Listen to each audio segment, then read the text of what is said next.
So Jeep just came out to their workers and said, you know what?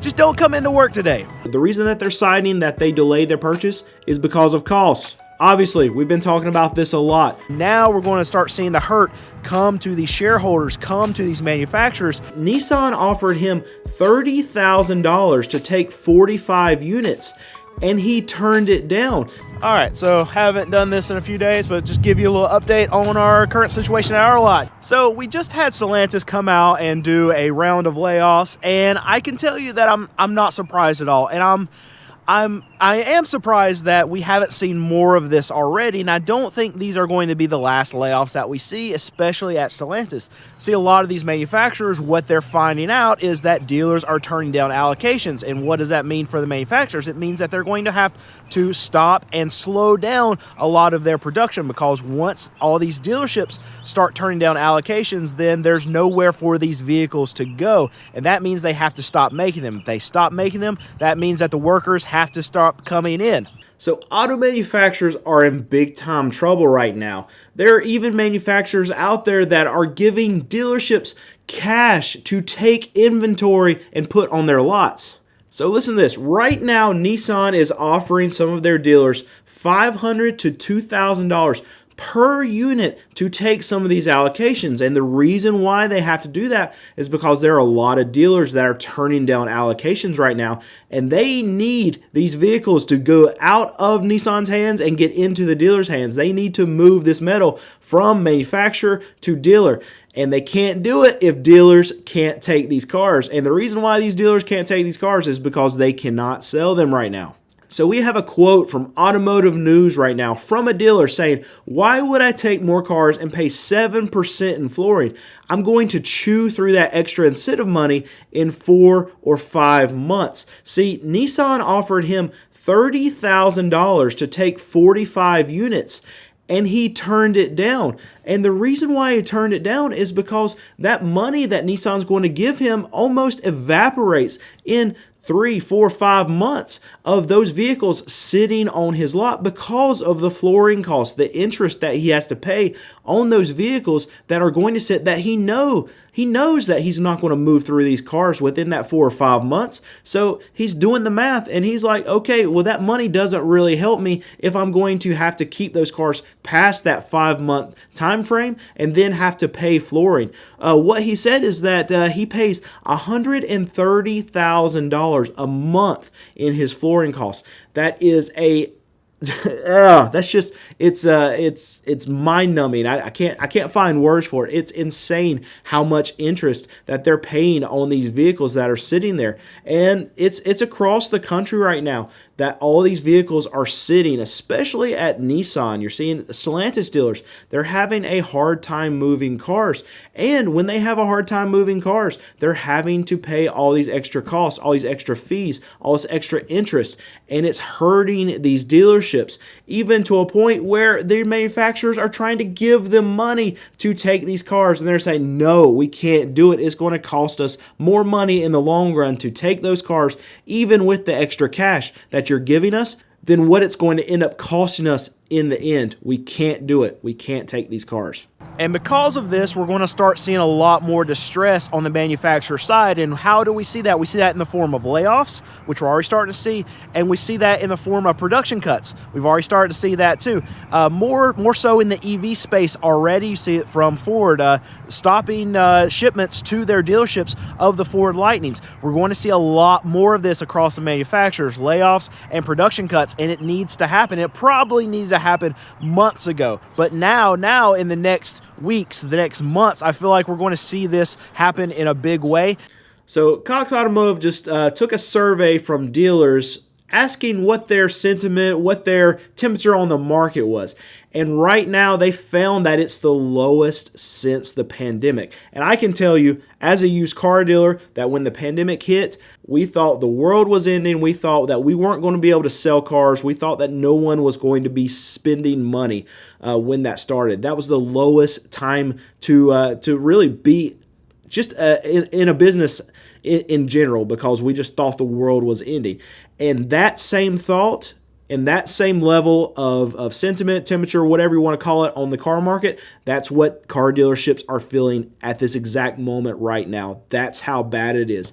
That's how much inventory is stacking up. That's how much the demand for vehicles has dried up. It is very bad right now, and I know we put out a lot of titles, a lot of thumbnails saying how bad the car market was. This is not coming from me. This is coming from Cox Automotive that surveys dealers across the country. This is how they're feeling right now. They're feeling the lowest that they've ever felt, and it is showing. It's showing in the numbers, and it's showing across the survey that they just put out.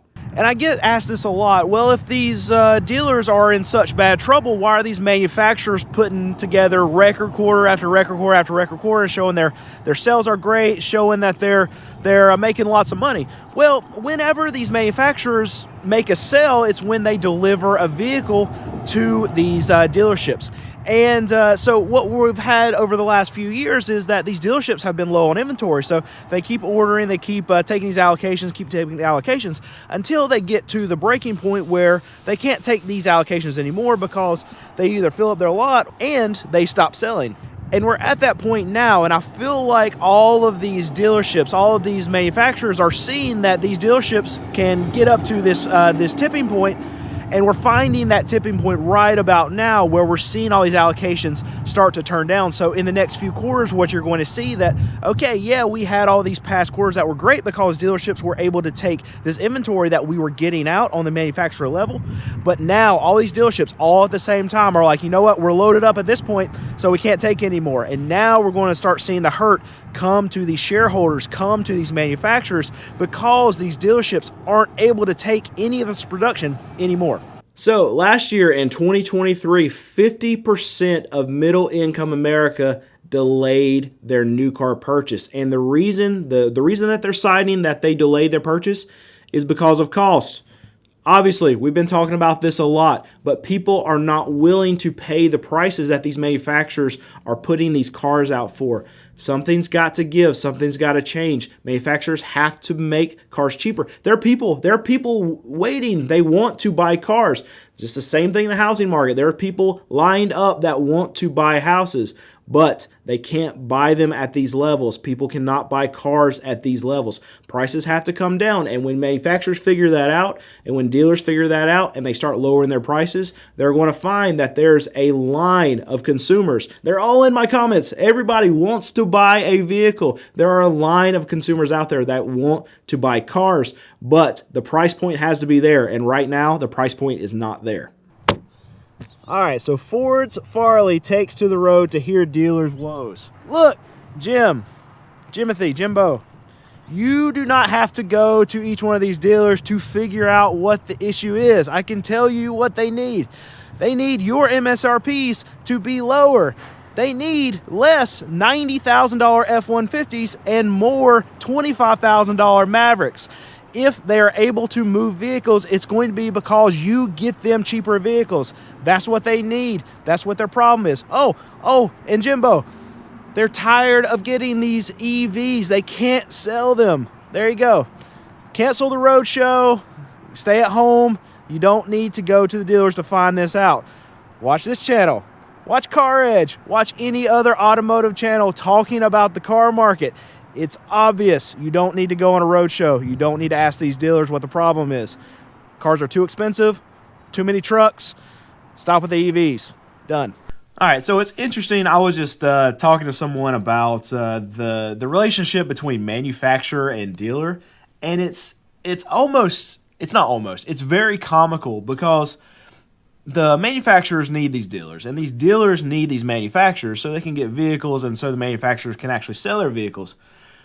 But they hate each other. They hate each other so much. So you have these dealers that are complaining about manufacturers having the MSRPs too high and them not being able to make money, and they're sending them too many vehicles right now. And then you have the manufacturers that have been complaining about, well, dealers are charging too much on the back end, and they're kicking consumers out of the market because they're charging additional fees and stuff like that. And they're blaming each other for all the woes in the car market, and it's not the manufacturer's fault from the manufacturer's side, and it's not the dealer's fault from the dealer's side. And they're just it seems like over the last few years they're just constantly at each other all the time, and they just absolutely hate each other. But both of them are a necessary evil to each other, because without the dealers, the manufacturers can't sell the vehicles, and without the manufacturers, the dealers can't get the vehicles. So it's just very funny for me to read all this stuff in the news about all these dealers complaining about the manufacturer, and then reading from, you get a company like Ford complaining about their dealers all the time. They're not doing the right thing. It's very funny to me. All right, car dealership guy just put out a tweet, X, whatever you want to, I don't know what they are, but it says there are 275 vehicle models available for sale in the U.S. Only 9 of them are under $25,000. This right here is the problem, the big problem with the car market. And I need it to change because I'm a used car dealer. I need new car dealers to sell cars so they can get trade-ins, so I can get more cars, so used car prices can go down. But the only way that can happen is with these new car dealers if they can sell cars. But the only way that they can sell new cars is if these manufacturers get them cars that they can sell. New cars are too expensive. People need $20,000 to $30,000 new cars out there, and they need lots of them. That's what people can afford right now. And at these monthly payments, these $50,000 average new cars right now, people can't buy them. Inflation's too high. Interest rates are too high. Monthly payments are too high. We need cheaper cars. And you know what? Out of 275 new vehicles that are coming out, only 9 of them under $25,000. That's not going to help anything. All right, so haven't done this in a few days, but just give you a little update on our current situation at our lot. You can see one car behind me. We actually got, we got about 14 cars for sale right now. Would like to have, 70 is what we would like to have, but sold everything through tax time, as you've seen. All right, so here's what happens in a small business. We have a team member out, and so they had to bring in the big guns. So they brought me in to do the most important job ever, and that's to put on the tags. So they're busy. They need somebody to run. It's actually the least important job of all the jobs. And we've been able to buy quite a few cars, but as soon as we're buying them right now, we're moving them out. So because we're at that cheaper price point, this van is $3,500. That's why we're able to move a lot of these cars when we get them in. It's just because that's the price point people are looking for. So I'm anticipating that it's still going to be tough for us to buy over the next month or so, but after that time period, you should see us start to load our cars back up again, and hopefully go from 14 cars to 30, 40 cars out here on a pretty regular basis. But it depends on how well we sell them too, because it might be that we've just inherited a bigger level of customer right now, and if we've done that because times are tougher, because people are looking for this cheaper price point, it might be hard for us to get ahead of the curve as far as what cars we're actually buying right now. So we'll see. And in the used car market, it's even worse. The average used car payment right now is 11.9%. And what we all know is that used cars have gone up way more than new cars have. And the pricing for these used cars is not going to get any better anytime soon, because what do we need in the used car market to have these prices come down? We need supply. And how do we get supply?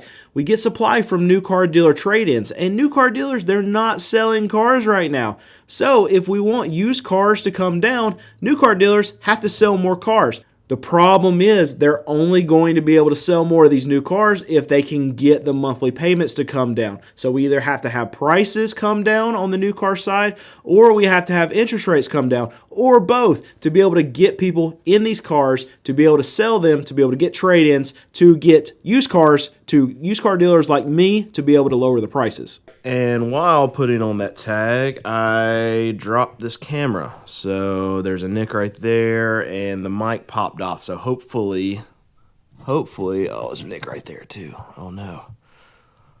Hopefully it still works. But this is why I'm recording this, so we can try it. So right now, new car purchases made by 18 to 34-year-old individuals are the lowest that they have ever been on record. And what does that have to tell you about the market?